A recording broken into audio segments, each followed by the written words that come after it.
So welcome everybody. I would like to acknowledge that wherever we are in Australia, we live, work and play on Aboriginal and Torres Strait Islander land. My life is lived in Naarm on the lands of the peoples of the Kulin Nation, and I pay my respect to elders, past, present and emerging, and extend that to all Aboriginal and Torres Strait Islander peoples that may be present with us tonight. Aboriginal and Torres Strait Islander sovereignty of this land was never ceded, and the impact of colonisation is ongoing today. I spend my workdays looking out to the bay on the lands of the Boonwurrung, and I follow the bends of the Corrate Creek to my home on Wurundjeri country. As I walk this land today, I do so knowing that this country has been walked and cared for millennia before me, and I open myself to hear those stories, those full of joy, wisdom and wonder, but also those of sorrow, heartbreak and loss. I embrace the culture and wisdom of my home and walk alongside my Indigenous brothers and sisters to a more fair Australia. So I'm just going to come and let these people into the lobby. Sorry, in from the lobby. Oh, hi Mel. Welcome to those of you who have just joined us. So my name is Mel Brown and I am the Sustainability Librarian at Hobsons Bay Libraries. Just a reminder again that we are recording tonight's event. So just a reminder to you all, if you prefer not to be included in the recording, you can turn your camera off. Otherwise, you are welcome to leave it on tonight. We have muted attendees as they join us tonight, so just so that we don't have any of that background noise impacting the conversation. However, when we get around to question time, feel free to pop your microphone on, your video on if you'd like to. Otherwise, if you'd prefer not, you can also pop them in the chat as well. So tonight's event is being brought to you by Hobsons Bay Libraries and the Enviro Centre. As a Sustainability Librarian, I look after the Enviro Centre collection located at the Altona Library, and with a smaller collection also to be found at our Newport branch. All items, though, are able to be reserved and picked up at any library branch if you can't make it down to where our collection sits. So as well as curating the sustainability resources, we also run our calendar events, which tonight is a part of our yearly calendar. So we love feedback from the community about what titles they want to see in the collection, what speakers they want to hear from. So please don't hesitate to get in touch with any suggestions that you might have of either books out there or speakers you want to have showcased. So tonight's event is a part of Plastic Free July. And Plastic Free July was started by Rebecca Prince-Ruiz, who is now the founder of the Plastic Free Foundation. It spread from a campaign into a not-for-profit organisation. And it was her and a small team in the local government in Western Australia in 2011. So it's only been going for 11 years. It's now one of the most influential environmental campaigns in the world, with millions of people across the globe taking part every year, with many committing to reducing plastic pollution far beyond the month of July. So tonight's event, we are aiming to inspire all of us by hearing about one person's story and helping us learn ways to continue this journey well past the end of July. So tonight we're going to be speaking with Jodi Wilson. Jodi is a mother of four, a yoga teacher, a writer and a photographer whose blog and Instagram account celebrates the simple magic of everyday life. Tonight we're going to be having an in-conversation event between Jodi and myself before we hand over to questions from our attendees. So if you do have any questions and you're worried you may forget, please don't hesitate to pop it in the chat and we'll make sure that we come back to them. So we're going to get started now. And Jodi, as we get started, you start the book with a letter to your reader, a letter about change, about fear and about simplicity. And on page 16, you say, the day that change our lives are sometimes rather ordinary. Can we start at the beginning with some background and tell us a little bit about what life was like before and how and why that led into the day that changed your life? Firstly, thank you for having me. I am on the land of the Tomagini people, which is in the northwest coast of Lutruwita, Tasmania. When I started the trip and when I started the book, or where the book starts, I was actually living in New South Wales. And that day that changed our life was actually a performance that my eldest son did. And his class, his primary school class, was doing a performance based on Alison Lester's picture book, Are We There Yet?, which is her story of her family camper vanning around Australia. And I think they did they went up through the middle and down the east coast and did Tasmania and went back to their home in Western Victoria. And they did that all in 3 months, which now I think she's mad to have done that in 3 months. But I've actually met her, and she's a very grounded woman. So I think that she probably was a little bit more or a better traveller than me, per se. But life was busy at that stage. I had 4 children under the age of 10. My partner was working in the film industry and commuting to Sydney quite regularly. So that was, 2 hours there, 2 hours back, and 10 hours in the city. And I was just doing a lot of running around. I was driving kids to and from school. I was driving one to and from preschool. I had a baby on my hip. I was trying to do the washing and scrub Weet-Bix off dishes, and also trying to be a freelance writer and do everything that kind of comes with just day-to-day life as a mother. So I do remember, it was just a season of life that was just so busy. And I remember thinking, is this sustainable for me? And I know we think of sustainability a lot in terms of the environment, but I started really questioning whether the way that I was living was sustainable for me as a woman and sustainable for me as a mother, and was it sustainable for us as a family? And when we sat in the theatre that night, my youngest child was 3 months old, and she was in a sling on my chest. And this is where I open the book, describing this night in the theatre. And my eldest son was on the stage, and it was like a very there was just this timeline in front of me, because it didn't feel like 10 years ago that my firstborn that was on the stage was the one on my chest in a sling. And I suppose the passing, Percy, out you go, darling. That's one of them. The passing of time was just really pertinent. And my partner turned to me and he said, we could do that. We could do that road trip around Australia. And I just said yes. And it was like this voice, it was like my intuition spoke before my consciousness did, because Daniel, my partner, just sat there perplexed, because we'd never caravanned or camped before. I have a major fear of change. I'm a self-confessed homebody, and he wondered what had happened to his partner, because there's this woman there saying, yep, let's just pack up our lives and travel Australia. But that was the change. And we went home that night, tucked all the kids into bed, and Daniel just started looking at caravan listings on Gumtree, and he said, are we really going to do this? And I said, yes, we're really going to do it. It felt like a golden pocket of time. And I kind of knew very intuitively that if I didn't run with it, then and there, we would never do it. It was like this moment of choice and change. And I just thought, this is an opportunity that if I let it pass me by, I know with all my being, I'm going to regret it later in life. And so 8 months later to the day, we'd sold 80% of what we owned, and we had bought a caravan and a 4-wheel drive, and we drove out of our suburban street at sunset, and the baby was screaming back, and the kids were like, how long is it going to take to get there? And I was like, right, this is it. And it was the day our life really changed quite dramatically.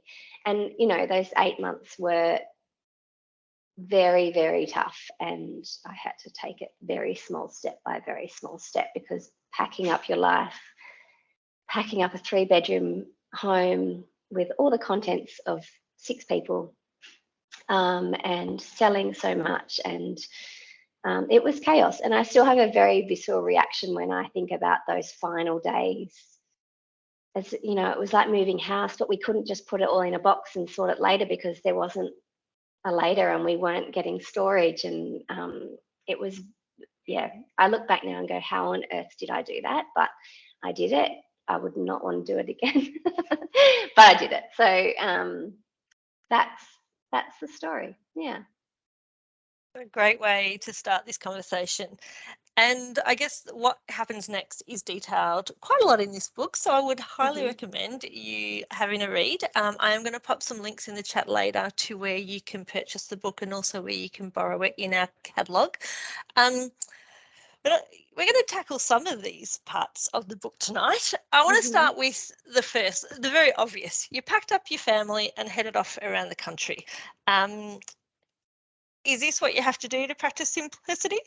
And what do you class as simplicity? Because I think we all have this idea that I have to be somebody else, I have to be something different. I need to go there to be this person. What are your thoughts on that, Jodie?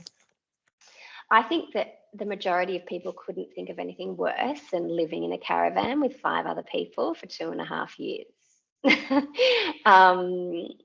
And that was in the forefront of my mind when I was writing the book.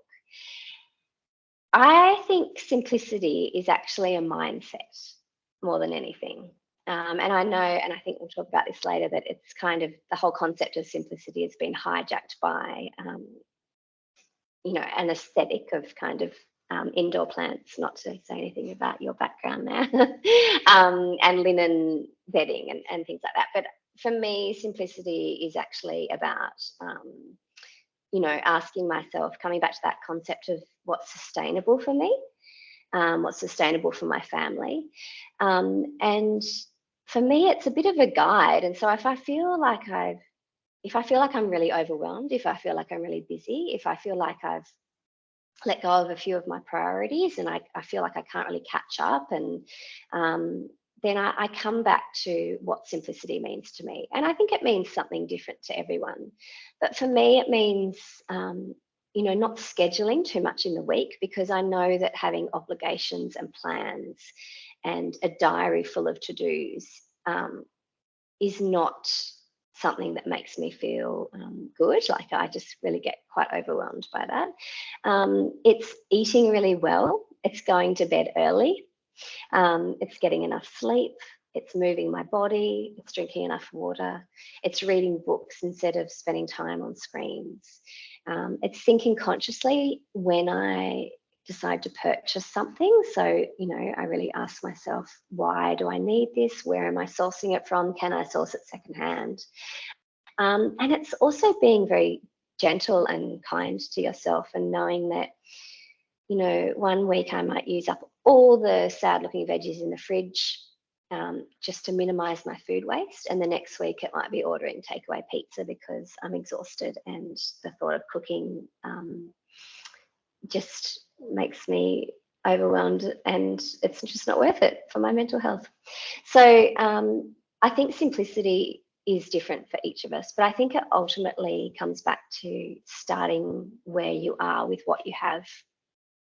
So you definitely do not need to sell 80% of what you own and squeeze your family into a caravan and hit the road, for a lengthy period of time.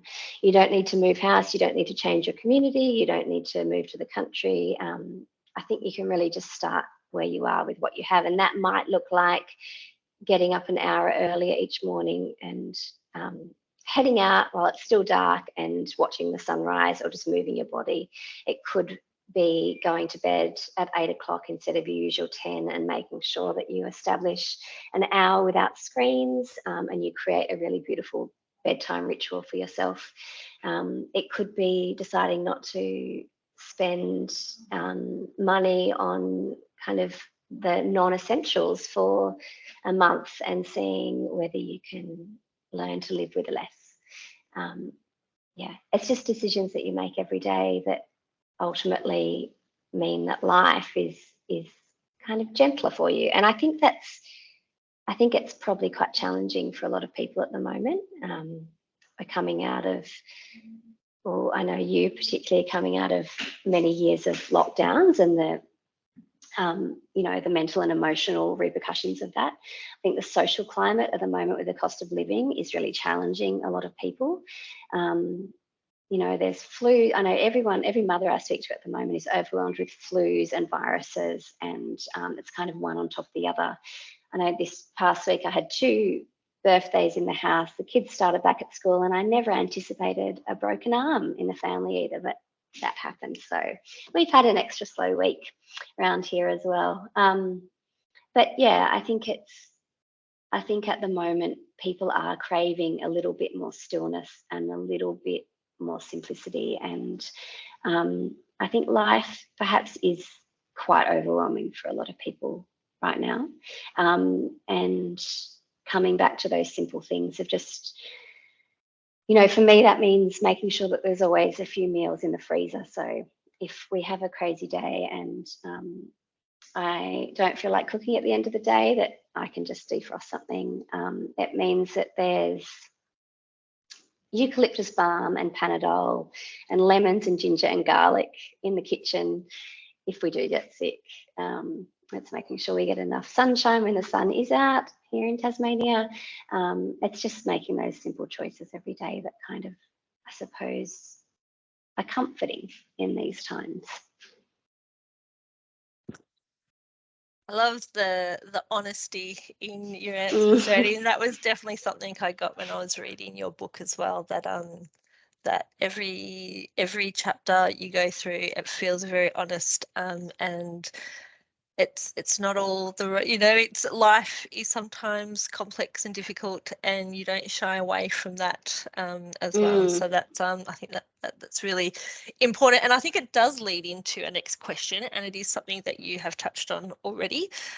We know that simple living tends to have a look on the socials, particularly if you're getting on Instagram or Pinterest.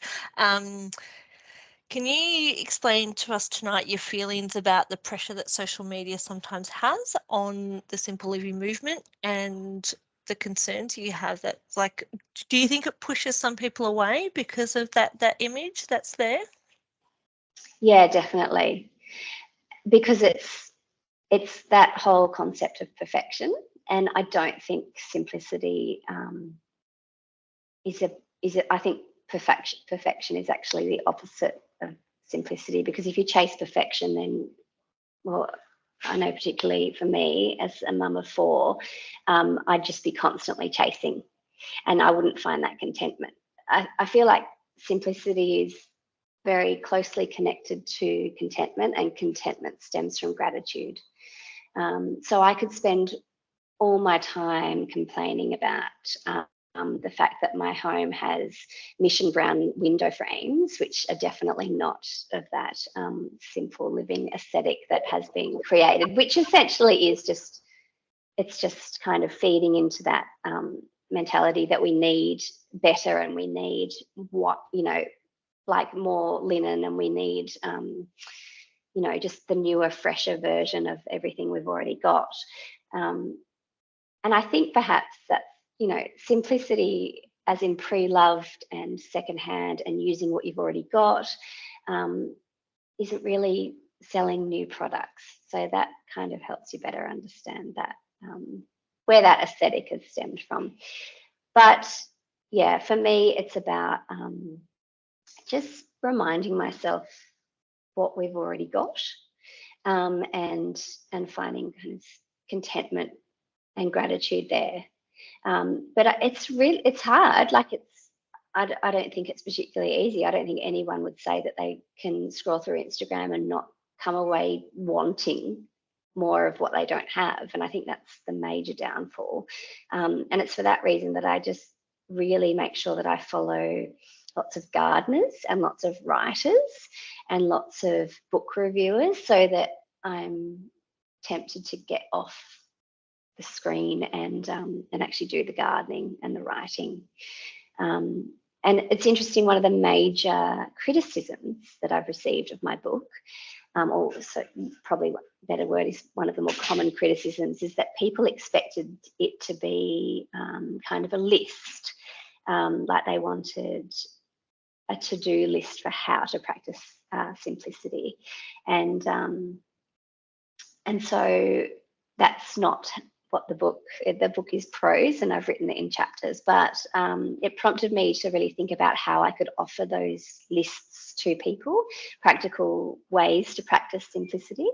So every Sunday on Instagram, I share 5 ways to practice simplicity, and those really simple, doable suggestions have been really well received. And I think, people are like, oh, I can do that right now. You know, simplicity isn't about packing up my house and traveling in a caravan. You know, I can find 10 things in my home that I haven't used for a year, and I can donate them to the op shop. Or, of course, I can add lemon to my water so that I'm using fruit that's in abundance at the moment, and, you know, making sure I'm nice and hydrated in winter. Just all those little simple tricks that people tend to really resonate with. And reading through your book, the photography that you have in there, all it wanted me to do was go out and find a patch of nature. The photos you've got are absolutely stunning.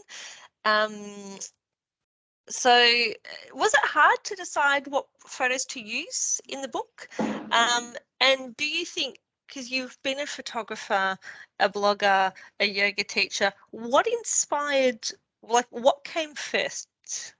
Like what inspired you to do more? Where was the beginning? The simple living, the photography, the writing, being a mother? Like which part of that do you think was the catalyst? It was interesting because I became a mum really young. I was 22. And so I established I'd studied journalism at uni. I just started studying to be a yoga teacher, and then I fell pregnant. And so I kind of grew I started blogging in 2008 when my little one, my firstborn, was 6 months old. So I kind of established my career around motherhood, if that makes sense. And blogging prompted me to take photos, which prompted me to do a photography course so that I got better at that. And it kind of just, I suppose it was quite an organic process that, I kept having children, and I kept teaching prenatal yoga, and that's actually my next book that goes off to print next week, that I've written with Sophie Walker from Australian Birth Stories podcast. So that's titled The Complete Australian Guide to Pregnancy and Birth. So that kind of came out of teaching prenatal yoga for a decade. But when we were on the road, I really used, it was just impossible not to take photos. And I found that when I was taking photos, and this happened, in the 10 years before we hit the road as well, that when I was taking photos, I was just so much more acutely aware of the beauty that was in front of me.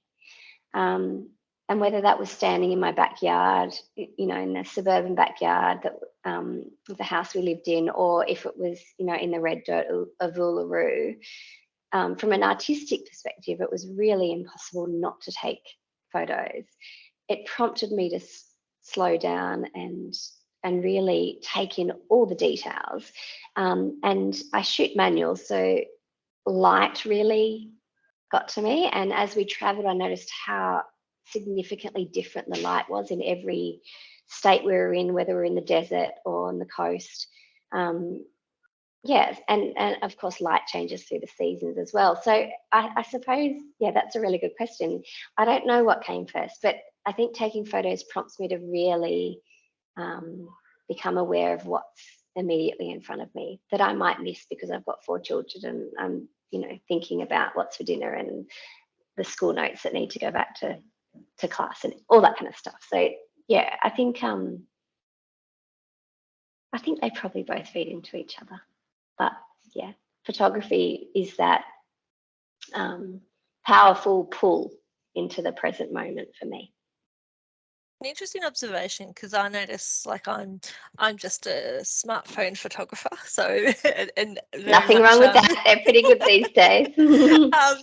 But it makes you stop and pay attention to look at that detail, to capture. And so I think, you know, I can only imagine when you're shooting manual how much of that granular detail you're looking at to be able to get that perfect shot.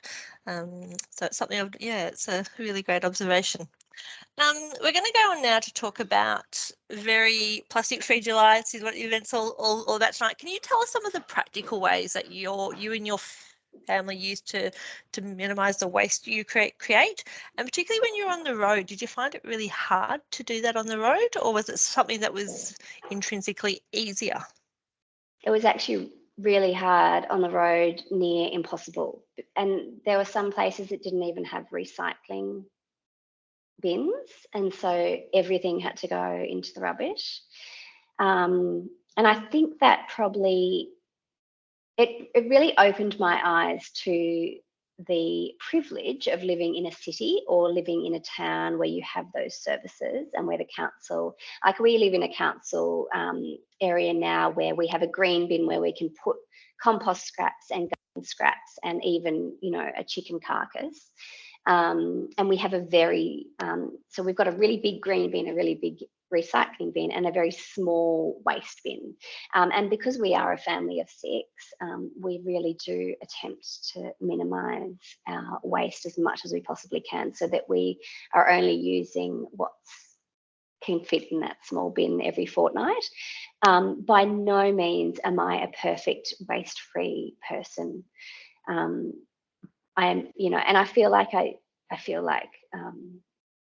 really want it, and that's why I want to be honest in the book. Like, I'm no simplicity guru. I don't have all the answers. I am not leading a plastic-free, simple Zen life all the time. I'm actually just really normal, just trying my best, and, you know, simplicity does guide me. So, but on the road, it was near impossible. And I feel like it really gave me a better understanding of the, particularly in rural areas, particularly, you know, up the Stewart Highway on the way to Uluru, there weren't even rubbish bins or toilets because it's so remote that, you know, there's no services. And it was kind of quite sad because people would just go to the toilet at these rest stops and wouldn't bother to bury anything. And so there was just ribbons of toilet paper floating around rest stops. It was that kind of stuff was pretty confronting. And, you know, even watching the sunset at Uluru, which I do speak about in the book, is just this incredibly powerful moment of magic, where the whole sky around Uluru just turns this pastel colours, and it's almost as if like someone turns a night light on within the rock, because it just glows like a night light.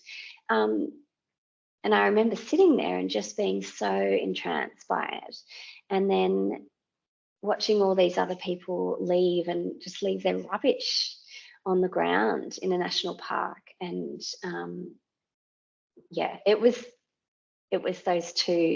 those opposing experiences. And it, you know, so of course we picked it all up, not that I'm, you know, no martyr or anything, but I feel like traveling really made me aware of that having a recycling bin at your house and having a, you know, any kind of service is a privilege, and it's one we should all probably really be grateful for and use as best we can. And we've just recently moved into a house, and so our own house, and so, you know, composting is our spring agenda, as well as gardening. So that's where we're at. We do our very best. Sometimes we have to put recycling in the neighbour's bin because we've got a lot of it. But we do try and minimise that plastic waste, most definitely.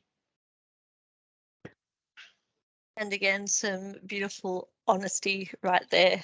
And I think having, you know, it's often back to how we started this conversation about that desire to be perfect. We aren't all going to be able to do everything 100% of the times, and accepting that and realizing that we're all trying to do our best, and that is what's going to make the difference, hopefully, rather than all trying to be perfect. So I want to talk about community for a moment, and particularly in relation to you've decided to settle in Tasmania. You've had 2.5 years on the road. Thinking about, neighbours, community gardens, local walking tracks, whatever it might be, knowing where your bulk stores are and using your local library. How important do you think community is? And was it a factor to settling again? Were you missing it on the road, or did you somehow manage to find the community on the road? The van life community is a very strong one. And whenever we parked up anywhere, and, we'd park the van and I'd inevitably go inside and start making sandwiches or cups of tea. And you can guarantee that within like 5 or 10 minutes, there was like Bob or Rod or Gary or Steve like come to talk to Daniel about whatever. And that was the beauty of, I suppose, nomadic living, is that there's this amazing community on the road. And there's some people that, they've sold their house and their caravan or their fifth wheeler or their motorhome is their home. And so they're very gingerly traveling from one place to the next. There's a bit of a theme, whereas all the kind of grey nomads, they head north on Mother's Day in May to escape winter, and then they head back south again on Father's Day in September. So that's what happens. But those people that we met and the chats that we had really did guide where we went on our travels. And if ever we had anything wrong with the van or the car, there was always people willing to help.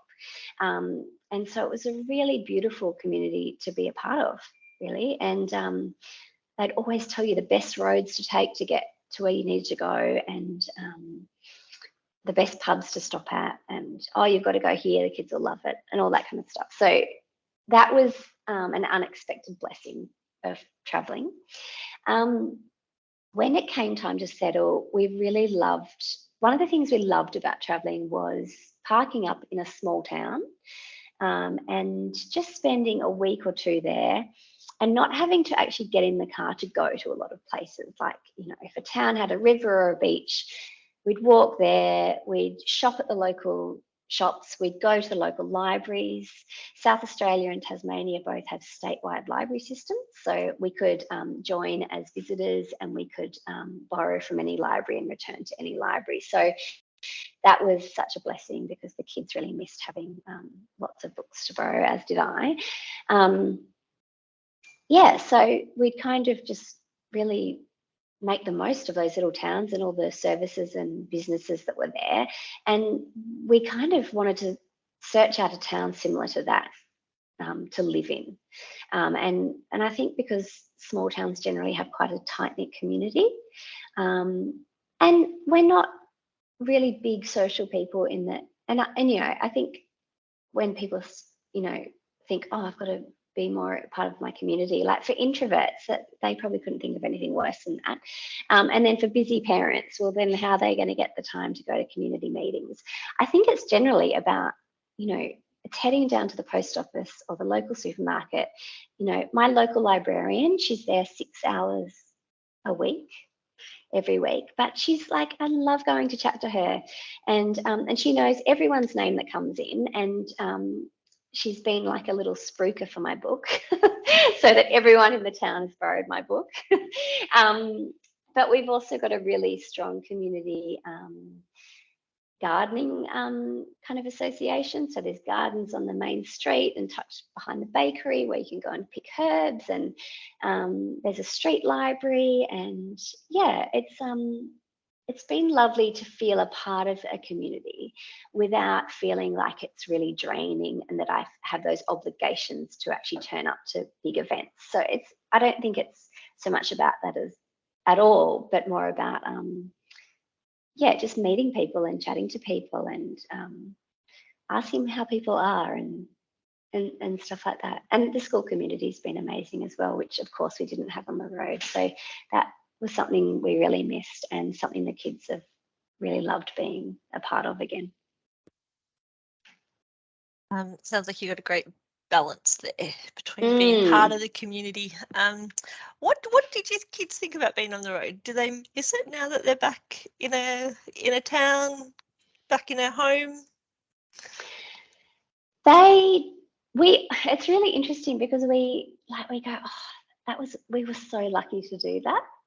We were really lucky. And I think Daniel and I have been saying that a lot lately because it would be a completely different experience now because the cost of caravans is so exorbitant and the cost of diesel is exorbitant. Like last week, I paid the same for petrol as we did for diesel when we were in Uluru, which makes me think that the diesel in Uluru is probably above $4 a litre now.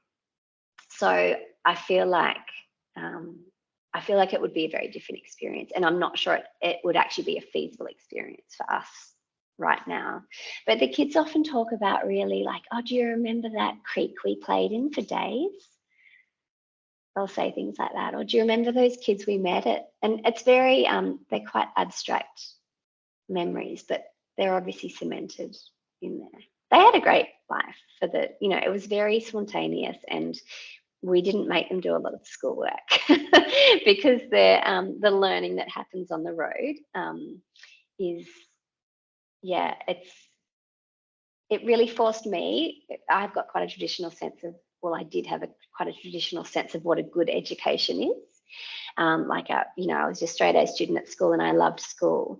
And for me, I really had to become acutely aware of how my children each learned very differently, and the learning that happened just from talking to people that they'd met on the road, from reading maps, from working out distances, from baking in the caravan, from building dams in creeks. And it's amazing because, apart from 1 week of gastro in the van, which is not an experience I'd ever recommend, there was very little sickness on the road. That's, I think, because they were covered in dirt most of the time and pretty grubby. But there's a lot to be said for that. Playing out in nature and the health of that. Absolutely. Which leads us perfectly into my next question, because you talk a little bit about in the book about how you developed a different relationship with nature on the road. Can you explain what was going on there? So I'd always been really, as a mother, very aware of, children being able to be outside and climbing trees, and just, if ever moods were tense and if ever everyone was unsettled, I would just take them outside because I knew it was a salve for bad moods and foul tempers and fighting and all that kind of stuff. And I just always used to send them outside and don't come in till dinner time. But I never, ever, ever gave myself the same advice. I was always kind of inside and either writing or washing or stacking dishes or breastfeeding. And when we were on the road, it was something I never really expected or anticipated. But the consequences of living in a very small space is that you naturally just gravitate outside all the time for light and air and space. And so I was finding that I was spending 10 to 12 hours a day outside on the earth, often barefoot, swimming, hiking, just being outside on the ground, with my crawling baby remember that I think we were 2 days into the trip and she'd already eaten fresh duck poo. And I was like, wow, I'm really going to have to just get used to this because this is the reality of life outside and on the road. And I just became aware of my nervous system settling in a way that it never really had before. So I'm quite an anxious, nervous person. I get stressed easily and overwhelmed easily. I'd practiced yoga for years, so I knew that was a very grounding practice practice for me, but nothing was as grounding and calming and settling as just spending a lot of time outside. And that was kind of about walking on uneven surfaces. So, I just used to walk on footpaths all the time, but walking on bush tracks and rocks at the beach where I had to really put all my awareness into my feet, especially if I was holding a baby, and just, take all the awareness out of here and put them into my feet. And so I was just constantly, essentially grounding myself in nature. And I used to be someone that was really, really affected by the wind. So if it was a really windy day, I would get headachy, I would get agitated, I had to be inside.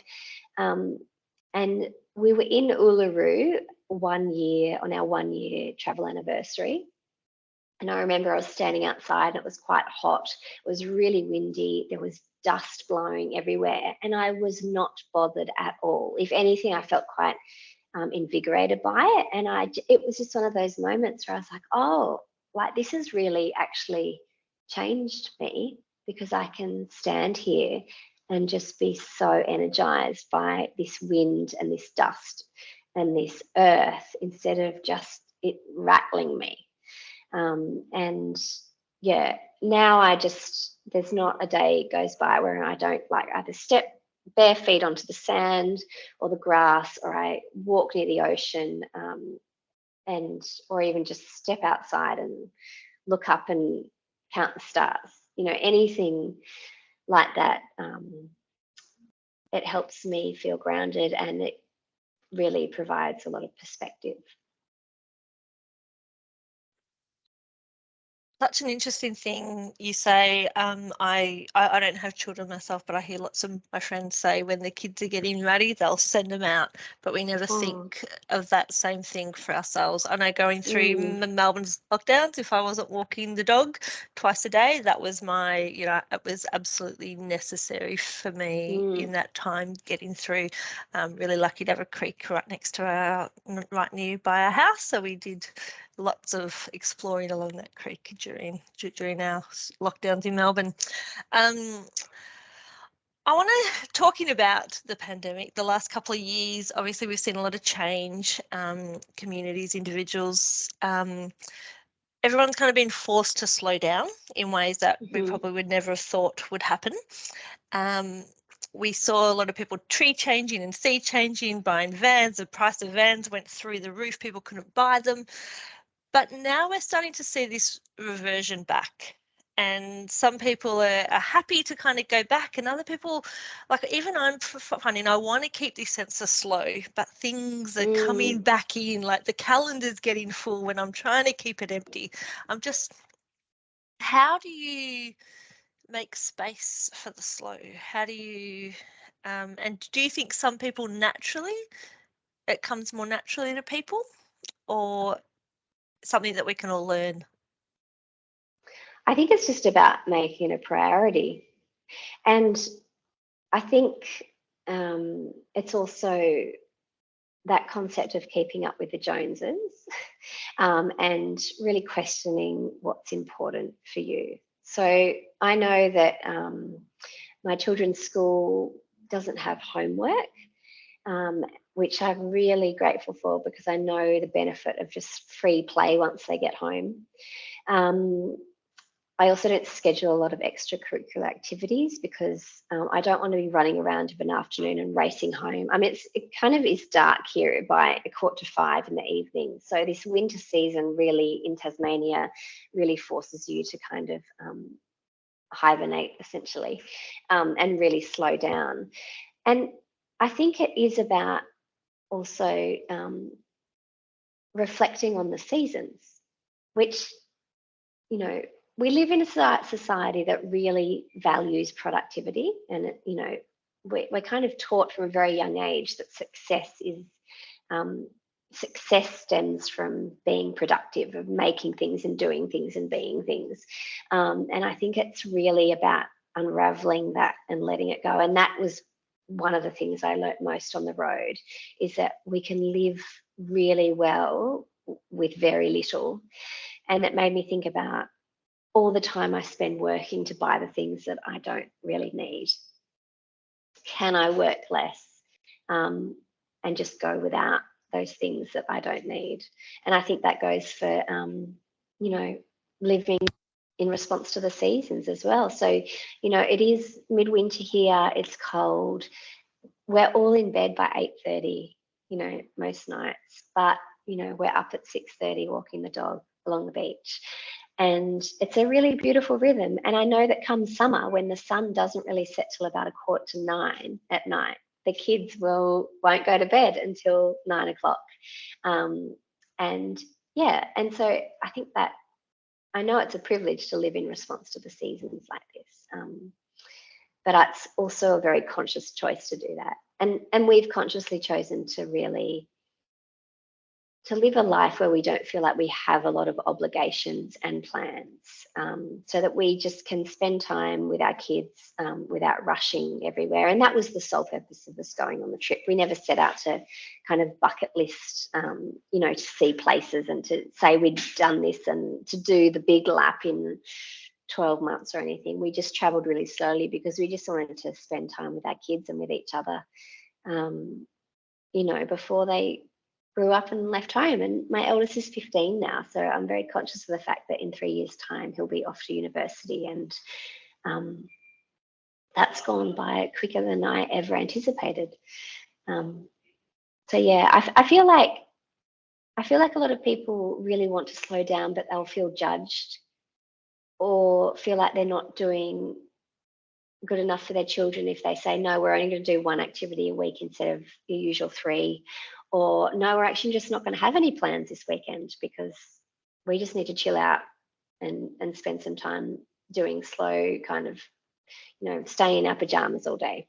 There's that brilliant book, that picture book, Today We Have No Plans, by Jane Godwin and Anna Walker, which is an amazing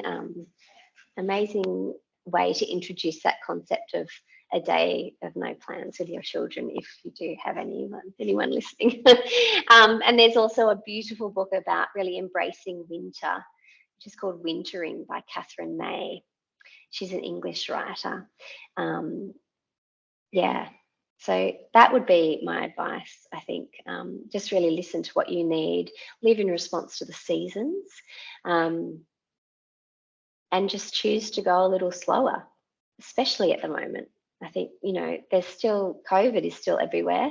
The flu is everywhere. And I feel like everyone's quite overwhelmed with going back out into the world and they, you know, I know that I'm speaking having not endured those lengthy lockdowns.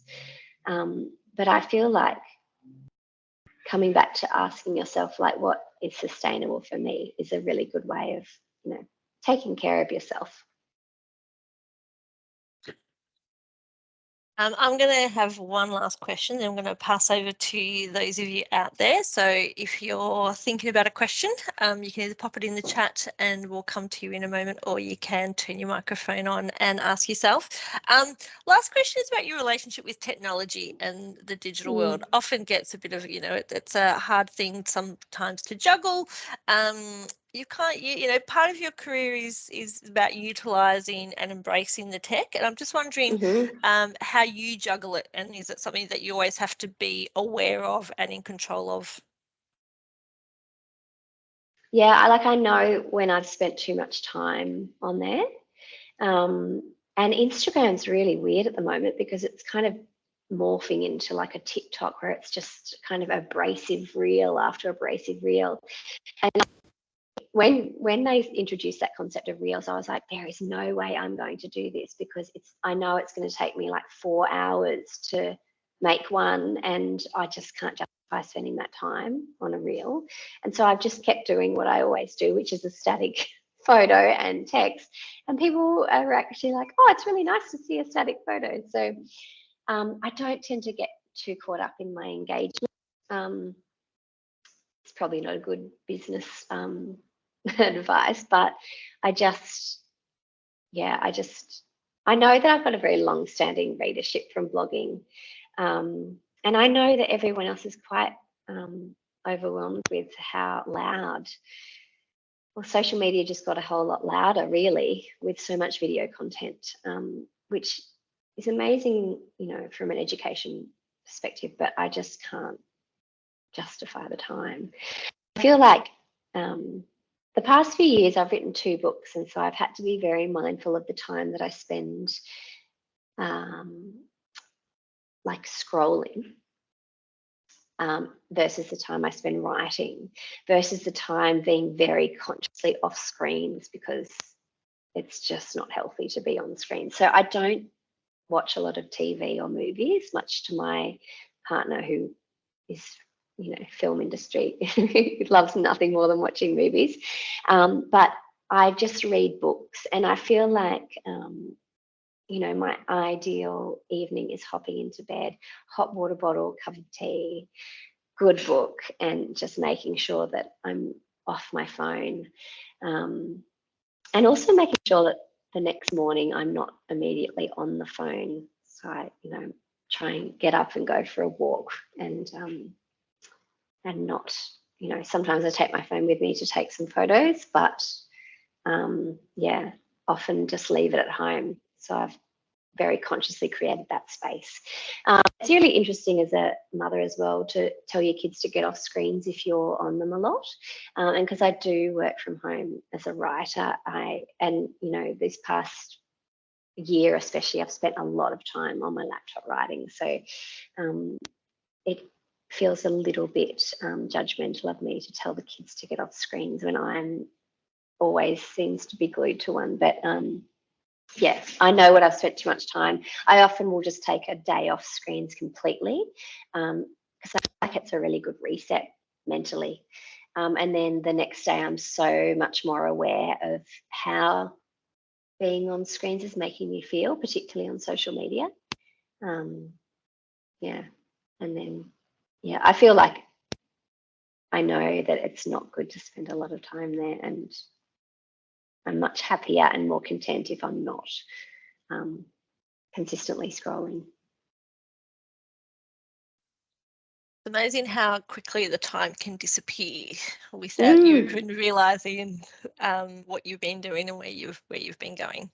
Okay, we are going to head over to everyone out there who's logged in. I just want to, there's a few people who've apologised that they have to leave early. And then Jane's popped in the chat as well. She's been really enjoying your Sunday 5 Ways to Practice Simplicity post. So a bit of feedback there. Obviously, your static Instagram posts are still working very well, because as I said, we had a flurry of registrants for tonight once you posted on your Instagram page. So obviously people are still loving. But those of you out there, if anybody has any questions, if you'd like to pop your hand up or unmute yourself, pop it in the chat.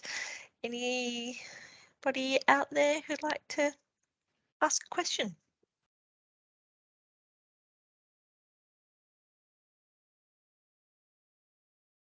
Nobody as yet. Oh, Tanya, you got a question up there? You can unmute yourself and ask away.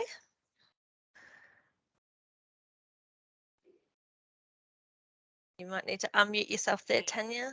Yep, there you are. Hi, this is just a lovely way to spend an evening. And I've been drawing at the same time. I thought, oh, I can do this. I'm doing this.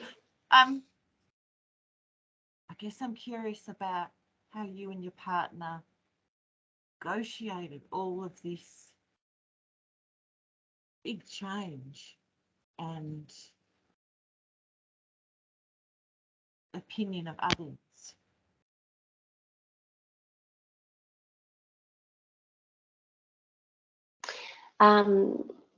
You dropped out a little bit there, but I think that you said how we negotiate. Is that right? Oh, now you dropped out. Okay, I'm just going to talk. So for us, we're very much have always thought mostly about what's best for us and our family. So our little family unit's really important to us. And to be honest with you, we just really didn't care what anyone else thought about what we were doing. Most people were like, oh yeah, that's really great. And then I'm sure a lot of them probably didn't expect us to go through with selling everything that we owned and hitting the road. Even when we were on the road, there were a lot of people that were like, how are you traveling long term with 4 children? But it was a lot of the time a lot easier than being in a house, because my floor space was so small that I could literally get a tiny cloth and clean it, and it was done. And you kind of learn to live with a level of dirt and muck that, you know, you're on the road. You just kind of, you have to embrace all the dust and the dirt and the rain, and it wasn't always comfortable. There were days when I was like, oh, this feels like hard work, particularly the week of gastro. But at the same time, there was not one moment where I ever thought that we'd made a wrong. It always felt like a really good decision for us. And it completely changed the way we live. It changed our priorities. It changed the way we work. And it really shifted our whole kind of plan for the future. Hence why we now live in a small town in Tasmania.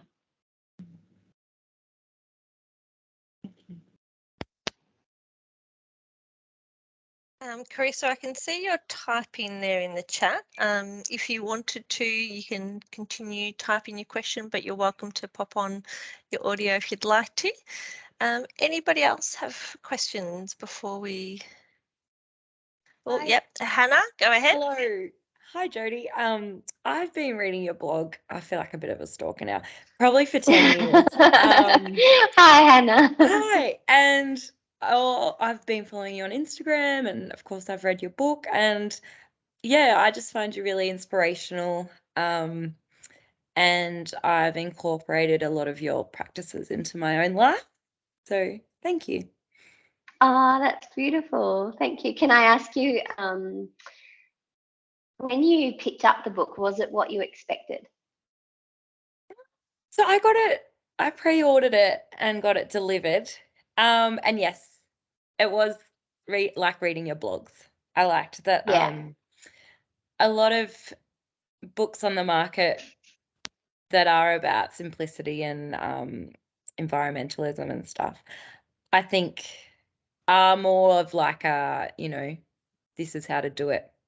But I didn't want that. I wanted how you wrote in prose, and it was like a journey, and yeah, it was beautiful. And tonight I'm thinking that I should reread it again. So that's so nice. Thank you. that's okay. So yeah, not a question, just a thank you. Aw. It was really interesting when I was reading, and I felt like it was a privilege as a writer to know who was going to be reading my book. And my publisher said to me, you really need to think beyond like your blog readership and your Instagram followers, because we really want to get this book to far more people than that.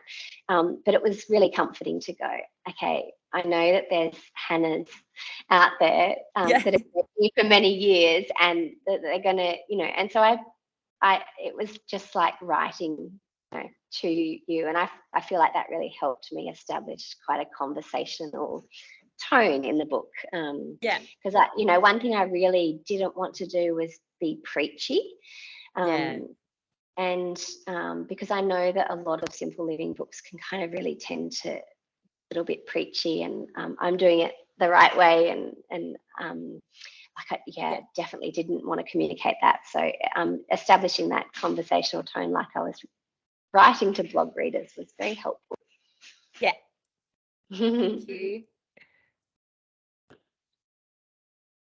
So Rebecca's popped in the chat asking if there's an audio version of the book. She can't seem to find one via the usual channels, as in Audible. Rebecca has a visual disability and can't use print or ebook format. So is there a plan to narrate an audiobook?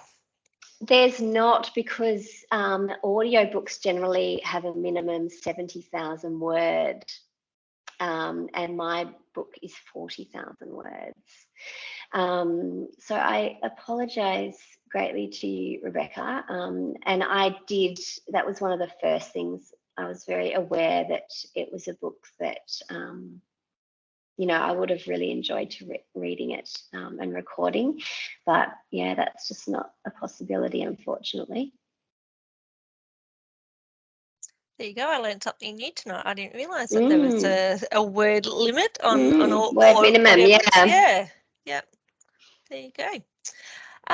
Okay, so I'm just looking. I don't think there's any more questions at the moment. If anybody is, please feel free to jump in. Otherwise, I've popped some links in the chat if you wanted to go in and have a look. So there to the book, both to buy it and to borrow from our library catalogue. There's a link to Jodie's website and also to the Plastic Free July webpage as well, and our Envirocentre collection. So feel free to have a look in there.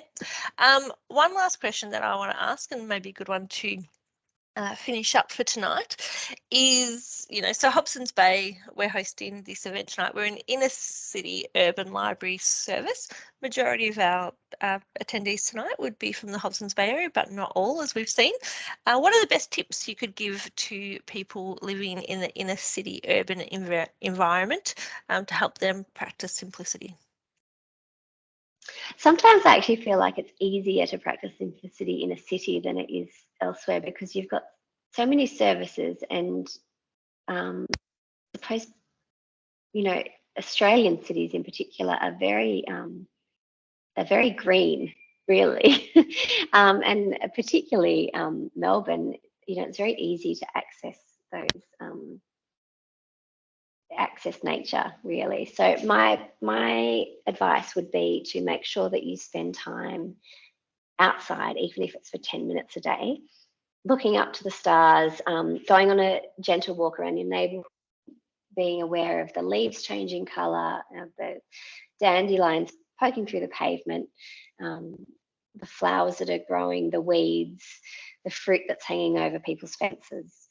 That's just a really beautiful practice to embrace and to appreciate where you are living. I feel like cities are also amazing for street libraries, and street libraries have kind of morphed into places where people leave cuttings of herbs and lemons from their tree. There's actually a website, I think it's streetlibrary.org.au, and Melbourne has a lot of them, where there's a map of all the street libraries around the city. My other advice would be to, if you are really intent on composting, is that a lot of community gardens and school gardens, and sometimes even cafes collect waste and distribute to make compost for their bigger gardens. So I think Facebook pages are really good for that. And I think also notice boards at libraries. I imagine that you would have a notice board for all this kind of stuff, would you? We do indeed. Yes. Yeah. So there you go. Library. Well, there's a whole chapter on libraries in my in my book. So I'm a big fan of libraries. They were such an amazing place for us to go when we were traveling. If it was raining, if it was really hot, we were in a dust storm one day in South Australia, and we retreated to libraries, and we'd often spend hours there because my youngest would crawl around on the floor. Librarians were always so welcoming and so helpful and so interested, and I've always had a love affair with libraries, but traveling Australia and meeting so many librarians really kind of cemented that love for me. Oh, that's really lovely. I'm so glad you had a great experience with librarians all around the nation. Well, I think unless there's any last questions, I think what a lovely way to spend an evening. Ali, do you want to jump on in? Jump on in. Hello, thank you so much for this opportunity. I really enjoyed the conversation. So I was just curious, you mentioned at times you ask yourself what is sustainable for you and for your family. Is it possible to maybe define what like sustainable means to you. I think it would like help me to understand. Yeah, sure. So I know that I'll get really exhausted and overwhelmed if we've got something on every afternoon of the week. And then I become exhausted and I'm a bit more of a snappy mum. And all the things that bring comfort to me and my family, like making sure that we're eating really well and we're exercising and we're getting enough sleep, they all fall by the wayside because of those choices that we're making. So, you know, we choose to shop locally and to eat our dinner early, particularly in winter, and to make sure we're all in bed early and that lunch boxes are packed for the next day so that we can get up and not have a crazy morning where we're rushing around and I'm yelling for the kids to get on the bus in time and stuff like that. So for you, Ali, it might mean, you know, just having a few less plans so that you can actively choose to slow down more and spend more time kind of just being instead of rushing. Does that make sense? Very well. Yeah, thank you so much. Good. Thank you. Pleasure. So just before we finish up for tonight, I'm just going to share one more screen with you because I do just want to, if you are wanting to have a look at some of our further events, we are on Facebook, all of the social medias that we've just been talking about, so you can follow us on there. Tonight's event will be on our YouTube channel. Give us till the end of the week. Have a look on Monday. It should be there by then. And I just want to also, coming up next month on Wednesday, the 17th of August, we're going to be back in the library with Dwayne Hamacha talking about his book, The First Astronomers, How Indigenous Elders Read the Stars. So that's available to book on our website now. And then in September, we've got a couple of great events. They're not on the website yet, but they should be on there very soon. On Wednesday, the 7th of September, we've got Tim Entwistle, who is the director of the Royal Botanic Gardens Melbourne, and he's coming to talk about his memoir Evergreen, The Botanical Life of a Plant Punk. And then on the 14th of September, we have Nicola Harvey talking about her new book, Farm, The Making of a Climate Activist. So they're all three coming up in the library at Altona in person. So I do want to take this opportunity to say thank you to Jodi for her generosity and her honesty, and what a great conversation we've had. Thank you to all of you who've joined us in tonight. If it's your first time coming to an EnviroCentre event, thank you, welcome. Really look forward to seeing you back. We're trying to do a couple online every year. We understand some people really like the online format, so we're trying to mix it up a bit and continue having some of these online events. But thank you very much, Jodi, and have a great night. Pleasure. Thanks so much, Melissa. Thanks, everyone. See you later.